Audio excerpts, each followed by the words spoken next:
Assalamualaikum warahmatullahi wabarakatuh. Perkenalkan, nama saya Sarah Sulis, NIM 1901800823, kelas A3, mata kuliah Media Sosial dan Pemasaran Online. Di sini saya akan membuat video ringkasan dari pertemuan 9 sampai dengan 14. Untuk pertemuan 9 yaitu membahas tentang e-procurement. E-procurement adalah proses pengadaan barang atau jasa pemerintah yang pelaksanaannya dilakukan secara elektronik yang berbasis web atau internet dengan memanfaatkan fasilitas teknologi komunikasi dan informasi yang meliputi pelelangan umum secara elektronik yang diselenggarakan oleh layanan pengadaan secara elektronik atau LPSE. Tujuan e-procurement yaitu yang pertama, meningkatkan transparansi dan akuntabilitas. Yang kedua, meningkatkan akses pasar dan persaingan usaha yang sehat. Yang ketiga, yaitu memperbaiki tingkat efisiensi proses pengadaan. Yang keempat, mendukung proses monitoring dan audit. Yang kelima, memenuhi kebutuhan akses informasi yang real time. Manfaat e-procurement. Yang pertama yaitu ada manfaat untuk ULP atau PP. 1. Mendapatkan penawaran yang lebih banyak. Yang kedua, mempermudah proses administrasi. Yang ketiga, mempermudah pertanggungjawaban proses pengadaan. Manfaat selanjutnya yaitu sebagai penyedia. Yang pertama, menciptakan persaingan usaha yang sehat. Yang kedua, memperluas peluang usaha. Yang ketiga, membuka kesempatan pelaku usaha mengikuti lelang. Yang keempat, mengurangi biaya transportasi untuk mengikuti lelang. Dan manfaat selanjutnya yaitu untuk masyarakat, memberikan kesempatan masyarakat luas untuk mengetahui proses pengadaan. Kendala umum e-procurement yang pertama yaitu sulit mengubah budaya kerja dari manual ke elektronik. Yang kedua, sulit membiasakan diri bekerja berdasarkan standar operasional dan prosedur ketat atau SOP. Dan yang ketiga yaitu curiga dan takut akan hilangnya tambahan pendapatan dari model atau mekanisme kerja lama, internal dan eksternal yang sama.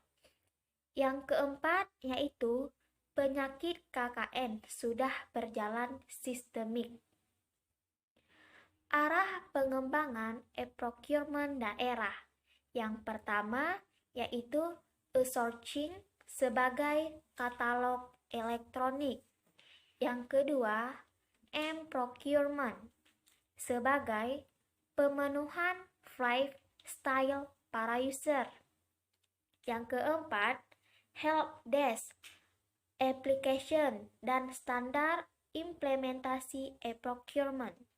Yang keempat, software IKP atau infrastruktur kunci publik.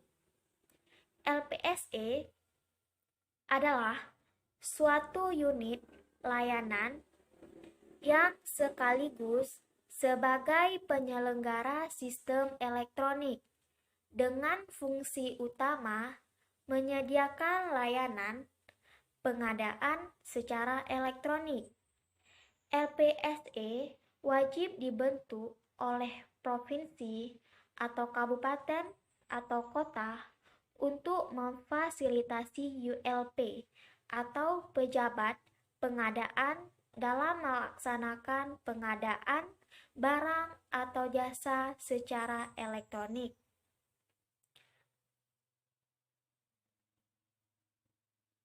K atau L atau I yang tidak membentuk LPSE dapat menggunakan LPSE terdekat dalam melaksanakan pengadaan elektronik. Dan bagian selanjutnya yaitu pertemuan 10.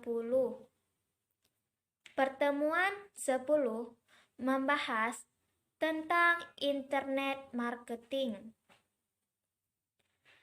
Marketing yaitu sebuah proses yang melibatkan setiap aspek bisnis, mulai dari mendesain produk, menentukan harga, dan mendapatkan umpan balik dari pelanggan.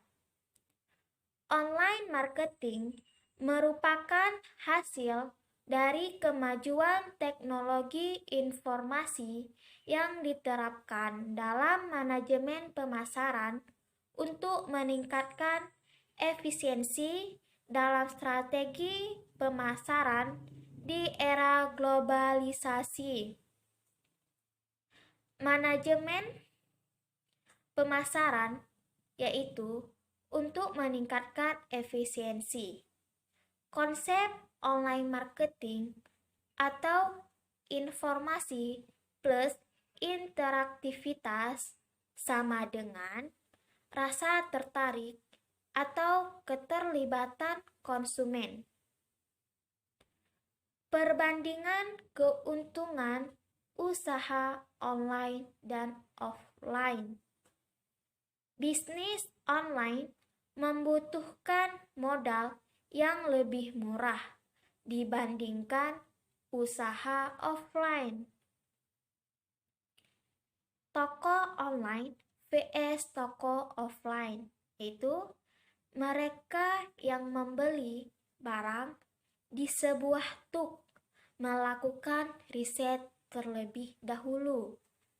Riset paling sering dilakukan di dunia maya ketimbang di toko tempat mereka membeli produknya.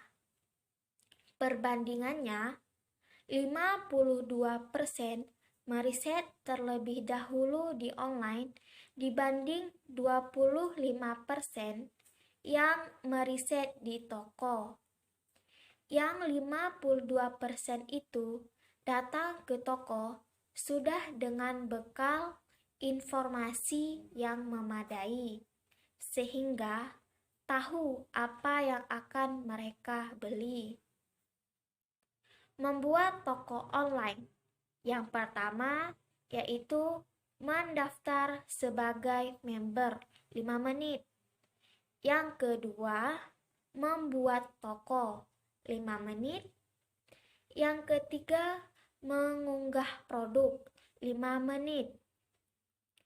Media e-marketing adalah menerapkan internet dan teknologi digital lainnya. Cost efisiensi yaitu meningkatkan kecepatan pengiriman, mengurangi biaya penjualan, mengurangi biaya operasi, competitiveness drivers, permintaan pelanggan, jangkauan dan kualitas layanan yang ditawarkan. Hindari kehilangan pangsa pasar. Dan yang terakhir yaitu exploit pasar bar. Dan selanjutnya yaitu pertemuan 11. Di pertemuan 11 membahas tentang cara membangun web e-bisnis.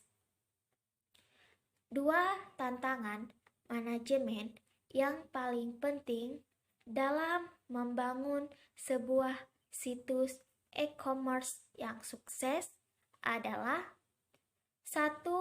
Mengembangkan pemahaman yang jelas tentang tujuan bisnis. Yang kedua, mengetahui bagaimana untuk memilih teknologi yang tepat untuk mencapai tujuan. Bidang utama di mana Anda akan perlu untuk membuat keputusan dalam membangun sebuah situs. Yang pertama yaitu organizational capabilities. Yang kedua, hardware arsitektur. Yang ketiga, software. Yang keempat, telecommunication. Yang kelima, site design. Yang keenam, human resource. System Development Life Cycle atau SDLC adalah metodologi untuk memahami tujuan bisnis dari sistem dan merancang solusi yang tepat. 5 langkah utama dalam SDLC adalah yang pertama, sistem analisis atau perencanaan. 2. Desain sistem. Yang ketiga, membangun sistem. Yang keempat, pengujian. Yang kelima, pelaksanaan. Sistem analisis atau perencanaan tujuan bisnisnya yaitu daftar kemampuan yang Anda inginkan dimiliki situs Anda. Desain systems yaitu spesifikasi desain sistem, yaitu deskripsi dari komponen utama dari sistem dan hubungan mereka satu sama lain. Selanjutnya yaitu membangun sistem. In-house vs outsourcing. Outsourcing yaitu menyewa sebuah vendor luar untuk menyediakan layanan yang terlibat dalam membangun situs. Membangun sendiri vs outsourcing yaitu membangun tim Anda sendiri dengan set memerlukan keterampilan beragam pilihan perangkat lunak baik resiko dan manfaat yang mungkin. Pengujian yaitu termasuk pengujian unit, pengujian sistem, dan pengujian penerimaan, pelaksanaan, dan pemeliharaan. Pemeliharaan sedang berlangsung dengan 20% dari waktu yang digunakan untuk debug kode dan menanggapi situasi darurat. 20% dengan perubahan laporan data file dan link ke database backend, dan 60% untuk administrasi umum dan membuat perubahan dan penyempurnaan sistem. Pembandingan proses di mana situs ini dibandingkan dengan pesaing dalam hal kecepatan respon, kualitas, desain tata letak. Server web, perangkat lunak.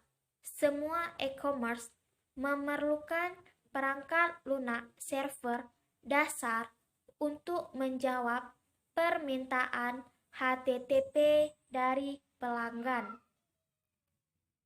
Semua server web berisi alat manajemen situs dasar yang memverifikasi bahwa link pada halaman yang masih berlaku dan juga mengidentifikasi file. Situs, perangkat lunak, manajemen tambahan, dan layanan seperti yang disediakan oleh WebTrends dapat dibeli. Halaman dinamis generasi yaitu diisi dari halaman web yang disimpan sebagai objek dalam database, bukannya keras kode dalam HTML, dan diambil bila diperlukan dari database. E-commerce merchant server yaitu perangkat lunak yang berfungsi menyediakan fungsionalitas dasar yang dibutuhkan untuk penjualan online, termasuk yaitu di dalamnya katalog online, kerangka belanja, pemopresan kartu kredit. Dan selanjutnya yaitu pertemuan 12. Di pertemuan 12 membahas tentang e-commerce dan internet ekonomi. Studi kasus yaitu situs web OBO, yaitu perusahaan penjual perlengkapan olahraga mengandalkan inovasi dan teknologi produksi mutakhir.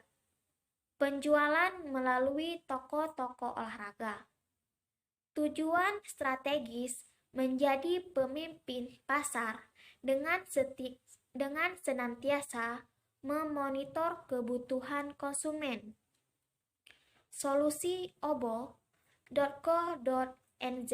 dirancang untuk membangun komunitas, menjual produk, pendukung R&D, pemasaran didukung melalui menumbuhkan rasa yakin atau percaya pada calon konsumen akan manfaat produk OBO melalui artikel, menyarankan konsumen untuk membeli produk dari toko atau agen penjual. OBO berhasil dalam membangun komunitas online, penjualan online hanya untuk produk-produk khusus yang tidak dijual secara offline, tidak menyaingi agen penyalur. Forum diskusi menciptakan komunitas sekaligus sumber umpan balik tentang OBO. Pelajaran dari obo.co.nz yaitu perusahaan kecil dengan produk bermutu dapat meningkatkan jangkauan pasarnya secara global melalui situs web. Situs web dirancang untuk mendukung tujuan strategis maupun untuk meningkatkan kepuasan konsumen pembelinya. Tahapan membangun situs web yaitu tentukan host web. Yang kedua, membuat dan mendaftarkan nama domain. Yang ketiga, buat dan kelola isi atau konten. Yang keempat, rancang situs web. Yang kelima, bangun dan tes situs web. 6. Pasarkan dan promosikan situs web. Selanjutnya yaitu hosting situs web. Layanan web hosting yaitu perusahaan penyedia layanan hosting situs web yang menyediakan berbagai layanan dan fungsi-fungsi hosting untuk perusahaan. Nama domain yaitu alamat server di internet. Domain name register yaitu perusahaan yang membantu para pemilik situs web dalam mencari dan mendaftarkan nama domain pilihan masing-masing. Pengelolaan konten yaitu teks, gambar, suara, dan video pada dokumen webpack. Community content yaitu informasi yang sudah banyak tersedia dan umumnya dapat diakses secara gratis dari situs web. Premium content yaitu konten yang tidak tersedia di situs lain. Manajemen konten yaitu proses penambahan, revisi, dan pembuangan konten dari situs web untuk menjaga aktualitas, akurasi, kredibilitas, dan daya tarik. Content Management Software yaitu CMS memudahkan staf non-teknis untuk membuat, mengedit, dan menghapus konten di situs web perusahaan. Perancangan situs web tujuannya yaitu adalah untuk menyampaikan konten bermutu bagi pengunjung yang dituju secara elegan. Struktur situs web yaitu arsitektur informasi situs, bagaimana situs dan halaman-halaman webnya diorganisasikan, dinamai, dan saling dihubungkan untuk browsing dan pencarian informasi oleh pengunjung. Macam struktur situs yaitu ada hierarki atau hierarkikal, selanjutnya ada melingkar atau sirkular, dan yang terakhir yaitu linear. Konsisten tampilan, look and feel, yaitu elemen tampilan yang secara visual membedakan situs dari situs-situs lain, termasuk tata letak, font, warna, grafik, dan fasilitas navigasi. Kecepatan respon, yaitu kecepatan hampir selalu berada di urutan teratas pada daftar-daftar kriteria terpenting rancangan situs. Waktu download yang lama umumnya disebabkan karena gambar, grafik, atau animasi dan sebagainya yang besar, atau gambar kecil-kecil, tetapi banyak pada satu halaman web, tampilan halaman web, dan pengawasan mutu. Quality asuransi atau QA yaitu pastikan bahwa situs web telah diuji dengan benar sebelum dibuka untuk umum. Pastikan bahwa kecepatan respon tetap stabil sesuai harapan selama operasional. Dan selanjutnya yaitu pertemuan 13. Di pertemuan 13 membahas tentang e-payment system.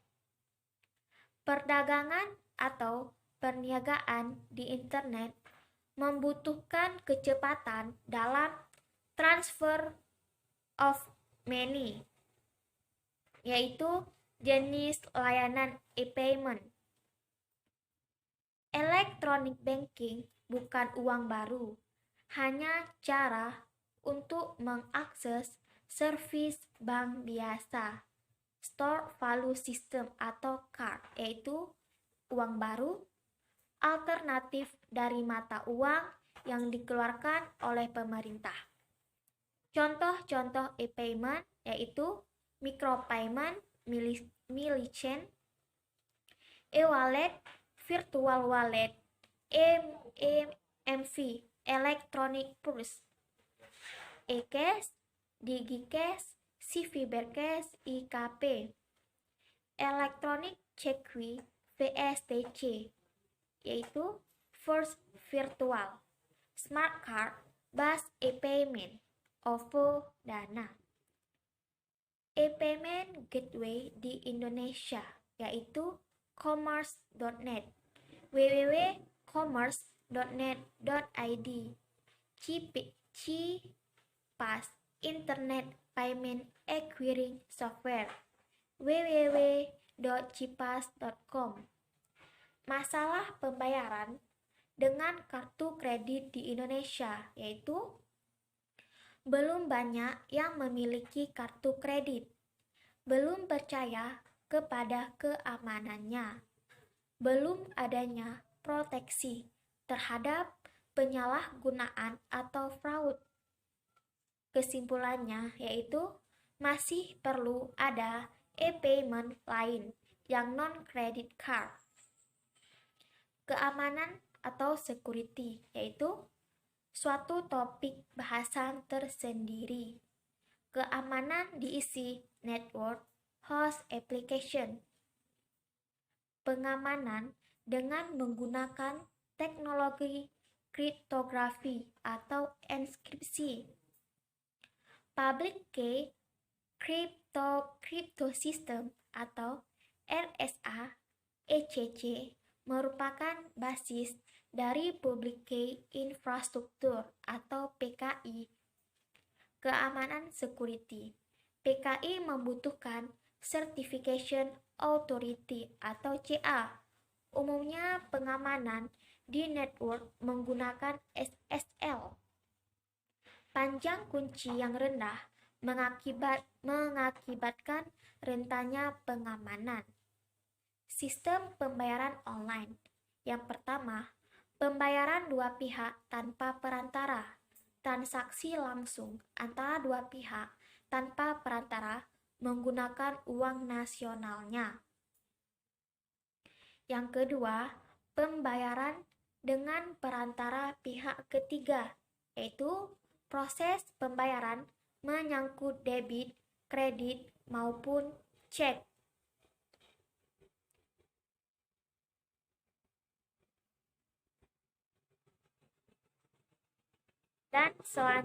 Dan selanjutnya yaitu sistem pihak ketiga, the third party system. Pihak ketiga berfungsi sebagai agen antara pedagang atau penjual dan konsumen atau pembeli. Tugasnya memeriksa kartu kredit konsumen, menolak atau menyetujui transaksi, lalu mengeluarkan dana untuk pembayaran kepada pedagang. PayPal yaitu sistem sertifikat. melibatkan sertifikat digital sebagai media yang akan menampilkan kartu kreditnya. SET, Secure Electronic Transaction. SSL, Secure Socket Layer, menggolongkan berdasarkan cara pembayaran. Pertama, dengan menggunakan sistem prepaid, yaitu tunai. Kedua, bisa juga dengan postpaid, yaitu kredit. Jika menggunakan prepaid, pembeli harus mempunyai dana pada akunnya yang biasa disebut electronic token yang nantinya akan ditransfer kepada penjual pada saat terjadinya transaksi jual beli. Contoh dari prepaid seperti micropayment dan juga e-cash. Dan selanjutnya yaitu pertemuan 14. Di pertemuan ke-14 membahas tentang keamanan sistem e-bisnis. Faktor keamanan, pengelolaan dan penjagaan keamanan secara fisik, penambahan perangkat elektronik atau perangkat lunak dan perangkat keras untuk melindungi data sarana komunikasi serta transaksi. Pilar keamanan sistem e-commerce yaitu authentication, keabsahan pengirim, yaitu identitas pengguna atau pengirim, data teridentifikasi, tidak ada kemungkinan penipuan. Confidentiality atau kerahasiaan data, yaitu data tidak dapat dibaca oleh pihak yang tidak berhak. Integrity atau keaslian data, yaitu data tidak dapat diubah secara tidak sah. Non-repudiation atau anti penyangkalan, yaitu tidak ada penyangkalan pengiriman data atau dari pihak penerima terhadap pihak pengirim. Selanjutnya yaitu kriptografi adalah algoritma untuk proses keamanan komunikasi data dari pengintipan atau pembajakan oleh orang-orang yang tidak berhak dengan cara menyediakan data serta informasi yang dikirimkan. 3 sistem atau algoritma kriptografi simetris, yaitu menggunakan kunci yang berbeda di sisi pengirim dan penerima. Ada beberapa yang saat ini populer adalah Data Encryption Standard, yaitu DSS, Pretty Good Privacy, yaitu PGP, Sistem Reverse Shamir Element, yaitu RSA. Enskripsi vs deskripsi. Enskripsi berarti pengkodean data ke format tertentu menggunakan kunci rahasia, sedangkan deskripsi mengkodekan data yang terenskripsi ke format asli. Adapun virus definisi yaitu suatu program komputer yang dapat menyebar pada komputer atau jaringan dengan cara membuat kopi dari dirinya sendiri tanpa sepengetahuan dari pengguna komputer tersebut. Kategori virus yaitu ada boot virus, multipartite virus, marcovirus. Ada juga Trojan horse, adalah program yang kelihatan seperti program yang valid atau normal.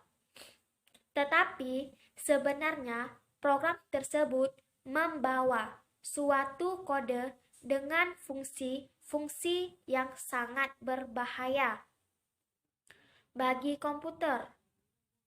Berbeda dengan virus Trojan horse, tidak dapat memproduksi diri sendiri. Contoh Trojan horse yaitu Back Orifice dan NetBoost memungkinkan hackers tidak hanya melacak kegiatan user, tetapi juga mengambil alih komputer user. Dan selanjutnya ada WinTrojan atau Sub7, WinTrojan atau Ecois dalam versi Korea. Dan inilah ringkasan saya dari pertemuan 9 sampai dengan 14. Jika ada kesalahan dan kekurangan, saya minta maaf. Saya akhiri. Wabillahi taufik wal hidayah. Wassalamualaikum warahmatullahi wabarakatuh.